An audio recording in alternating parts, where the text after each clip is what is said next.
721 millions d'euros. C'est l'enveloppe totale de l'accord Belliris avec le report de budget déjà en cours d'utilisation.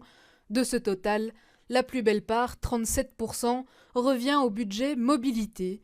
Cela représente 250 millions d'euros, un montant qui en grande partie financera un projet bien précis. 150 millions d'euros seront consacrés à l'extension du métro vers le nord, avec une ligne qui ira jusqu'à Bordeaux. La région doit moderniser son métro, mais il faut aussi continuer les extensions, notamment dans le nord de Bruxelles, on va vers Bordeaux, mais on va continuer. Un jour, on devra réellement faire la liaison entre le nord et le sud. D'autres projets verront également le jour.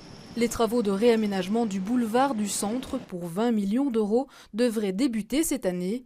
Le réaménagement de la station de métro Gare Centrale pour 20 millions d'euros, ou encore le réaménagement de la place Mézère pour 9 millions d'euros. Aucune trace par contre des tunnels de la capitale. Les budgets régionaux sont là de toute manière. On va entamer les travaux au niveau du tunnel Stéphanie. C'est sur nos budgets que nous allons le réaliser. Ils sont déjà prévus. Donc de ce point de vue-là, c'eût été une mauvaise idée, sauf évidemment à sacrifier d'autres projets. Mais ça, ce n'était pas possible. L'accord entre le fédéral et la région bruxelloise prévoit également des investissements au-delà de la période 2015-2017.